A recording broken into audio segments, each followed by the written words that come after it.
નમસ્કાર, હું આસ્થા તિવારી. આપ જોઈ રહ્યા છો જનાદેશ ન્યૂઝ. આજે આપણે વાત કરીશું ગુજરાતના બોગસ ડોક્ટરો અને તેમની બોગસ ડિગ્રી વિશેની.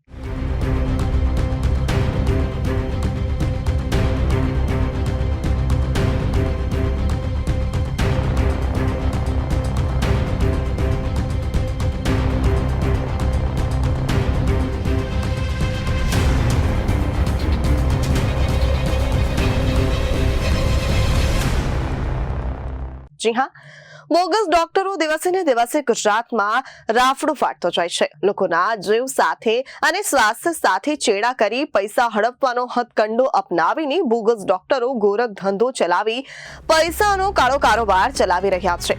આવા બોગસ ડોક્ટરોને શું કાયદાનો કોઈ ડર છે કે નહીં?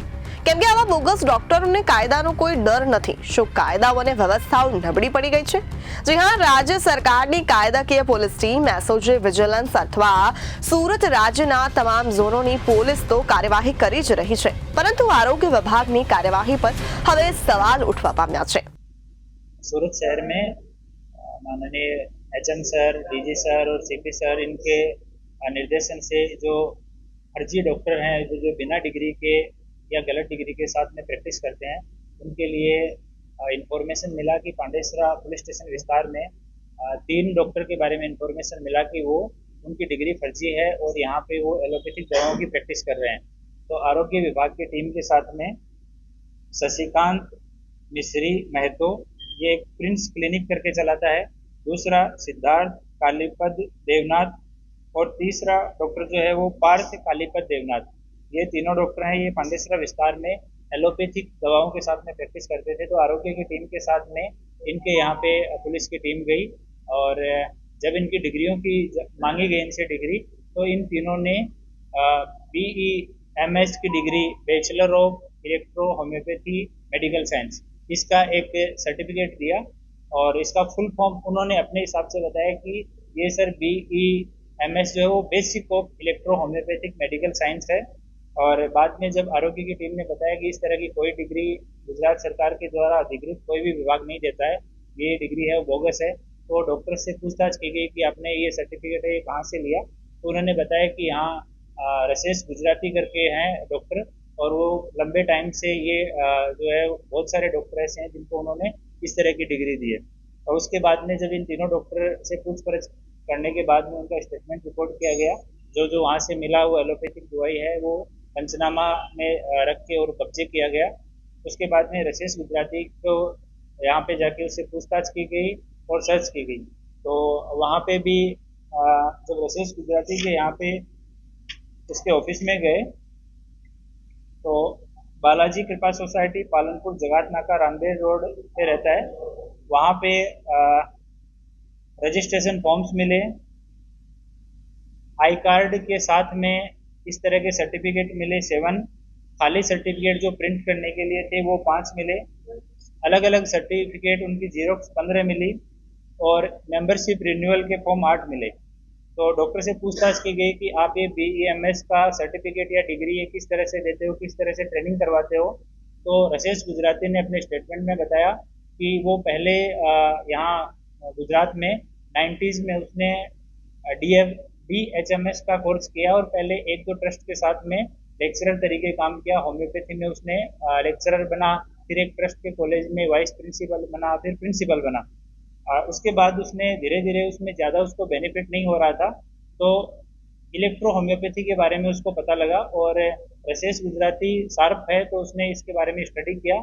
तो उसको पता लगा कि भारत सरकार या राज्य सरकार कोई भी इसके बारे में किसी तरह का रूल है वो कोई पब्लिश नहीं किया हुआ है, कोई रूल रेगुलेशन से इलेक्ट्रो होम्योपैथी जो है वो बाहर है.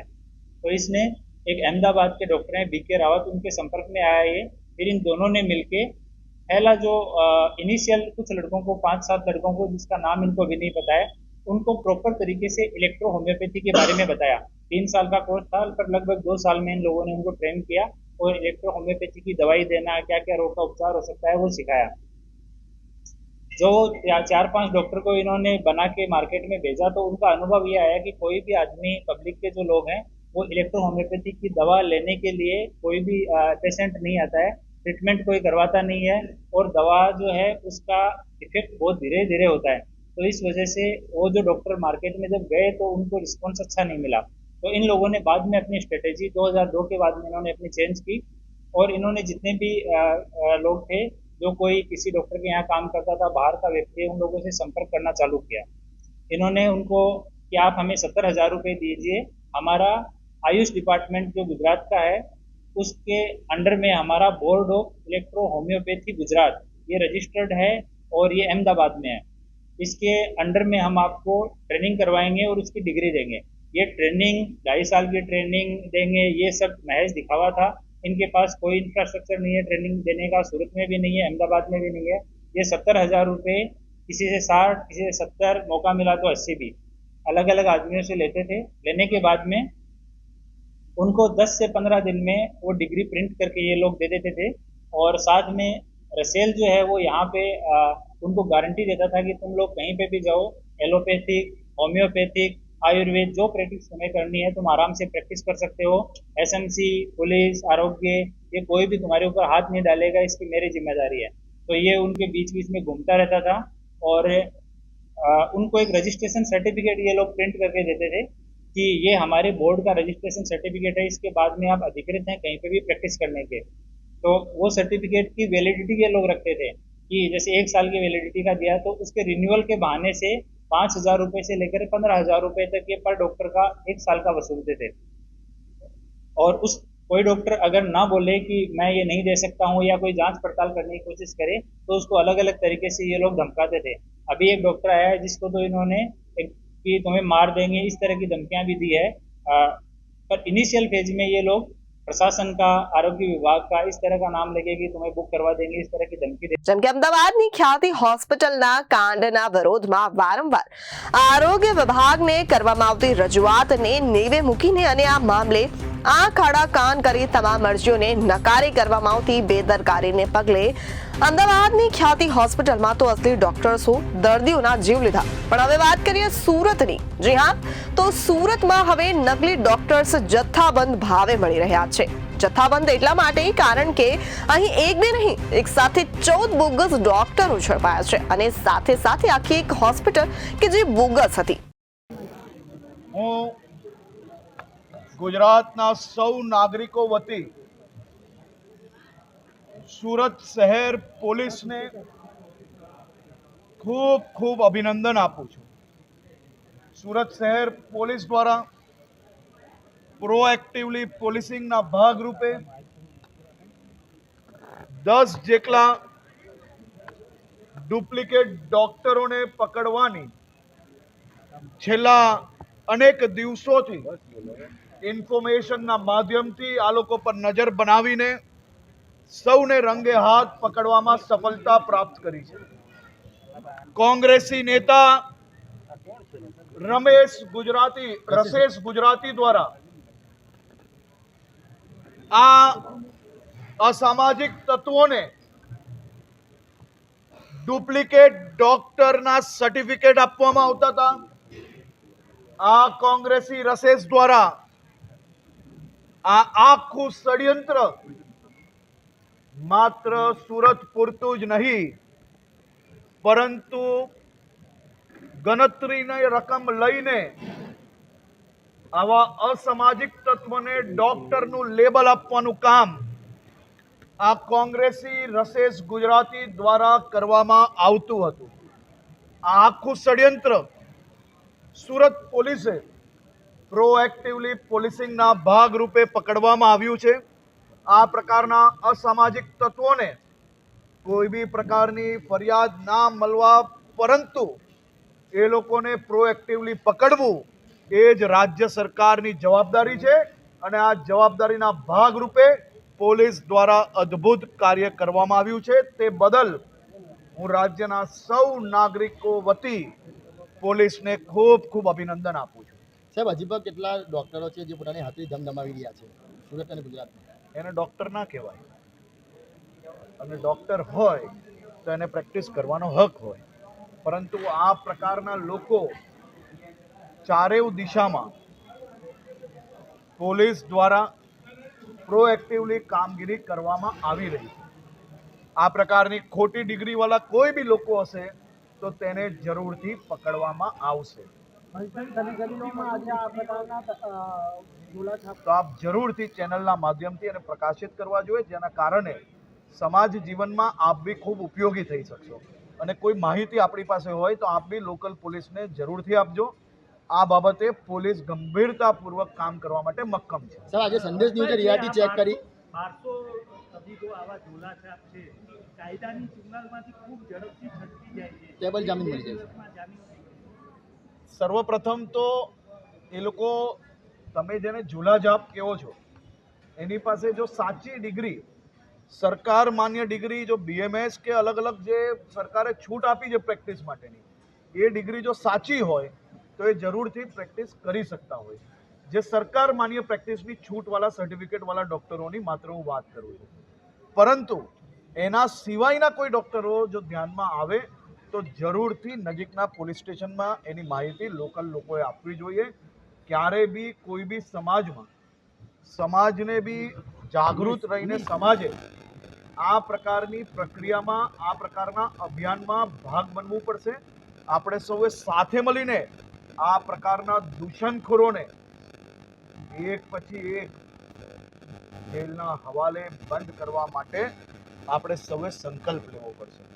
આ માત્ર પોલીસનું કામ નથી, સમાજની બી સાથે એટલી મોટી જવાબદારી છે. કોઈ બી પ્રકારે આવા લોકો પર વિશ્વાસ કરવો નહીં. આવા ડૉક્ટરો જે માત્ર નામને બોર્ડ લગાડી લે, ત્યાં લાઈન લગાડવાની જરૂર નથી. તમામ જગ્યા પર સરકારી વ્યવસ્થાઓ ખૂબ સારી રીતે કરવામાં આવી છે. પરંતુ જો તમને કોઈ બી જાણકારી મળે તો આ જાણકારી આપજો. તરત જ એની ઉપર પગલાં અને ચકાસણી કરવામાં આવશે. હર્ષભાઈ, આજે સંદેશ ન્યૂઝે રિયાલિટી ચેક કરી, એમાં બી લોકોના વરઘોડા કાઢવા જોઈએ. જે પકડાય એ લોકો બોગસ ડૉક્ટર હોય, પકડાય તો એનો વરઘોડો કાઢી લોકોને જાગૃત કરવા જોઈએ. તમારું શું માનવું છે? અમે કહીએ કાઢવો છે. એક ચેનલ તરીકે તમે કહો છો કરવો જોઈએ, અમે કરવાનું ક્યારેય ચૂકતા જ નહીં. હર્ષભાઈ, આજે સંદેશ ન્યૂઝે રિયાલિટી ચેક કરી પાંડેસરા વિસ્તારમાં, તો કેટલા ડૉક્ટર પાસે ડિગ્રી જ નથી, 10 ફેલ જે લોકો છે તે પોતાની હાજરી ચલાવી રહ્યા હતા. હજી પણ ચાલુ છે. એ પ્રકારના કોઈ બી દવાખાનાઓ ધ્યાન આવ્યા હશે તો એના ઉપર કામગીરી ચાલુ જ છે અને જરૂરથી એ લોકો પર બી પગલાં ભરશે. કોંગ્રેસના નેતા છે, એમણે કહ્યું હતું કે સ્થાનિક નેતાએ ભલામણ કરી હતી એટલે રસેસ ગુજરાતીને ડોક્ટર સેલના ચેરમેન બનાવ્યા 2019. એ કોંગ્રેસના ડૉક્ટર સેલના ચેરમેન છે કે નથી, હવે સ્થાનિક કયા નેતા જોડે ભાગીદાર છે એ ચેક કરવાનું કામ કોંગ્રેસનું છે, મારું કામ નથી. અમે તો જરૂરથી પકડશું, કારણ કે રાજ્યના નાગરિકોની સ્વાસ્થ્ય જોડે છેડા કરનાર કોઈ બી લોકો હોય, એ પછી કોઈ બી પાર્ટીના હોય, અમે પ્રોએક્ટિવલી કામ કરીએ જ છીએ. અમે રાજ્યના નાગરિકોની સુરક્ષા માટે કોઈ બી પ્રકારનું કામ હોય, તમે જોયું હશે કે સાબરકાંઠામાં બીઝેડ નામે ચાલતા જે પોન્જી સ્કીમ છે, કોઈ બી પ્રકારે, કોઈ બી છૂટછાટ વગર, કોઈ બી ફરિયાદ વગર આ પ્રકારની જે જાણકારી પોલીસને પ્રાપ્ત થઈ તો ભૂપેન્દ્રભાઈ પટેલની સરકાર જ સાહેબ આ કામ કરી શકે. કોઈ બી વ્યક્તિ હોય, કેવા બી વ્યક્તિ હોય, પરંતુ રાજ્યના નાગરિકોને નુકસાન કરતા હોય તો કોઈ નાગરિકની ફરિયાદ વગર બી એના સ્કેમ ધ્યાન પર આવતા મુખ્યમંત્રીશ્રીના માર્ગદર્શનમાં કડકમાં કડક પગલાં CID ક્રાઇમ દ્વારા ભરવામાં આવ્યા છે. આ ભૂપેન્દ્રભાઈ પટેલની સરકાર છે. કોઈ બી હશે, કેટલાય મોટા હશે, રાજ્યના નાગરિકો જોડે, નાગરિકોને કોઈ બી પ્રકારે અહિત કરતા હશે તો એને છોડવામાં નહીં આવે. જી હા, વાત કરીએ તો થોડા સમય પહેલા જ પાંડેસરા વિસ્તારની હોસ્પિટલ કે જેનું નામ હતું જનસેવા, કે જે ઓપનિંગના બીજા દિવસે જ આખી હોસ્પિટલ ઝડપાઈ, જેમાં એવા લોકો કામ કરતા હતા કે જે લોકો પર દારૂના મામલે કેસ ચાલતો હતો, તેવા બોગસ ડોક્ટરો પણ ઝડપાયા હતા. ત્યારબાદ સુરત પોલીસે પાંડેસરામાં ચાલતા પણ ક્લિનિક પર દરોડા પાડ્યા અને બોગસ તબીબોને ઝડપી પાડ્યા.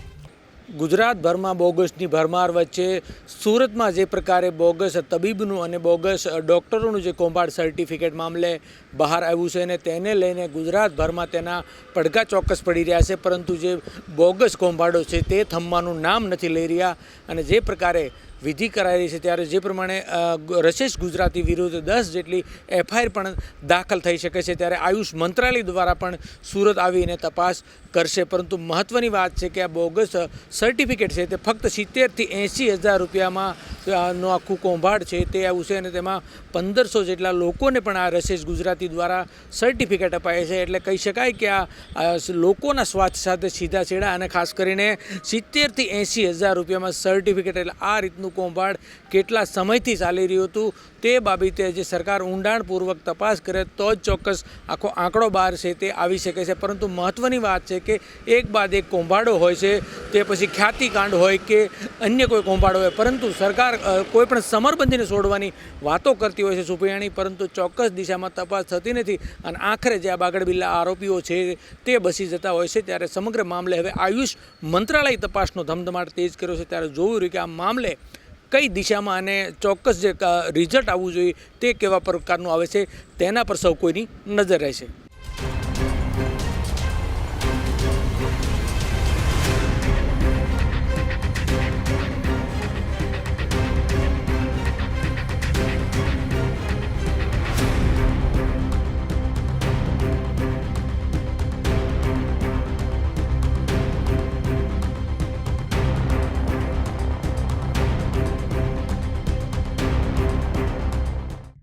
આ કૌભાંડ અહીં સુધી જ સીમિત નથી, પરંતુ એના પછી શહેરમાંથી લોકોના જીવ ખતરામાં મૂકનાર એક કે બે નહીં પણ 14 બોગસ ડોક્ટર્સ ઝડપાયા છે. જી હા, આ બોગસ ડોક્ટરોની તપાસમાં જાણવા મળ્યું છે કે એ લોકોની ડિગ્રી પણ નકલી છે અને ડિગ્રી બનાવવા વાળો પણ ઝડપાયો છે.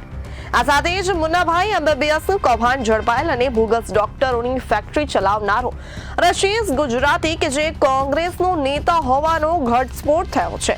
જે આ તમને જણાવી દઈએ કે જે લોકો માત્ર 70,000 થી 80,000માં બોર્ડ ઓફ ઇલેક્ટ્રો હોમિયોપેથીનું સર્ટિફિકેટ મેળવતા અને તેને આધારે પ્રેક્ટિસ ચાલુ કરી દેતા હતા, ત્યારે આ કૌભાંડ સુરતના પાંડેસરાથી શરૂ થયું અને તેનો રેલો અમદાવાદ સુધી પહોંચ્યો છે.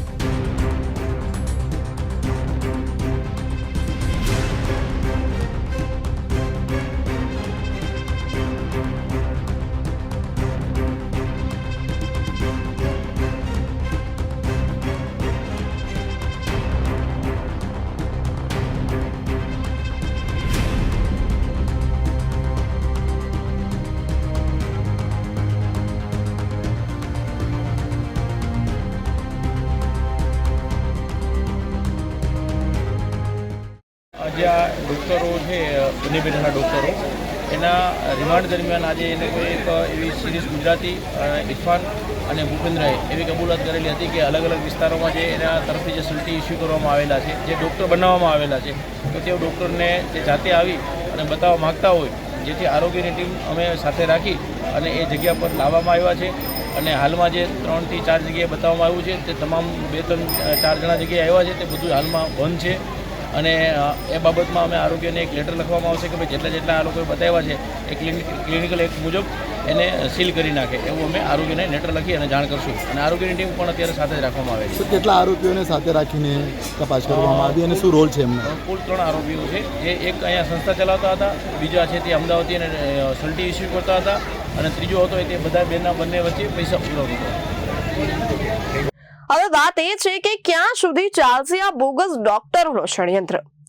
સુરતના આવા બીજા પણ સ્લમ વિસ્તાર છે કે જેમ કે લંબાડ, ડિંડોલી, સચિન, ઉધના જેવા વિસ્તાર કે જ્યાં હજી પણ આવા અનેક બોગસ ડોક્ટરો કેટલા હશે તે એક સવાલ છે અને લોકોના સ્વાસ્થ્ય સાથે ચેડા પણ કરતા હશે અને પોતાની નકલી ડિગ્રીઓની માળા જાળમાં લોકોના જીવની આહુતિ આપીને પૈસા પડાવીને હવન કરતા હશે તે ગહનનું યક્ષ પ્રશ્ન છે. આખી ગુજરાતની સરકાર જ ડુપ્લિકેટ છે. ડુપ્લિકેટ ધારાસભ્યનો PA ડુપ્લિકેટ, CMO PMO કર્મચારી ડુપ્લિકેટ, સિંચાઈ વિભાગની કચેરી ડુપ્લિકેટ, અદાલત ડુપ્લિકેટ, જજ duplicate, DYSP duplicate, PSI duplicate, toll નાકો ડુપ્લિકેટ, માતાજીનો પ્રસાદ ડુપ્લિકેટ. એટલે આ બધું ગાંધીનગરમાં બેઠેલી સરકારના આશીર્વાદ અને ભ્રષ્ટ નેતા અને ભ્રષ્ટ અધિકારીઓની મિલીભગત વગર બિલકુલ શક્ય નથી. ગુજરાતની જનતાએ ગુજરાતના સંસાધનો, ગુજરાતના બજેટ અને ગુજરાતની જનતાને લૂંટનારા આવા પરિબળોને ઓળખવા જોઈએ. આવા સ્લમ વિસ્તારમાં ગરીબ મધ્યમ વર્ગીય લોકો પણ વસે છે, જે ડોક્ટરને ભગવાનનું બીજું રૂપ માનતા હોય છે અને આવા બોગસ ડોક્ટરો પોતાની રોજગારીને શેકવા માટે ગરીબ લોકોને ચિંતામાં ધકેલીને આગ સળગાવે છે. સવાલ એ છે કે ક્યાં સુધી ચાલશે આ કૌભાંડ? શું ગરીબના જીવની કોઈ કિંમત નહીં? જેમ ફાવે તેમ આવા બોગસ તબીબો લોકોના જીવ સાથે રમત રમી શકે છે ખરા? ઘટના બન્યા પછી પણ ફક્ત દેખાવ પૂરતી કાર્યવાહી માટે તપાસના ચક્રો ગતિમાન કરવામાં આવતા હોય છે અને પોલીસના ધાડે દાડા ઉતારી ધનાધન બોગસ હોસ્પિટલો અથવા ક્લિનિકને સીલ મારવાની કામગીરી કરવામાં આવે છે. ક્યારે જાગશે સ્વાસ્થ્ય વિભાગ અને ક્યારે કરવામાં આવશે કાર્યવાહી આરોગ્ય વિભાગ દ્વારા? અને આવનાર દિવસોમાં આવા ઝોલાછાપ ડોક્ટરોની કરતૂતથી લોકોનો જીવ જશે તો કોણ લેશે જવાબદારી અને ગરીબોના જીવની કોને ગણવામાં આવશે જવાબદારી? તે સવાલ હાલ ધમધમી રહ્યો છે. આવા જ બીજા અહેવાલ સાથે ફરી મળીશું નવી વિગત સાથે. ત્યાં સુધી જોતા રહો જનાદેશ ન્યૂઝ. નમસ્કાર.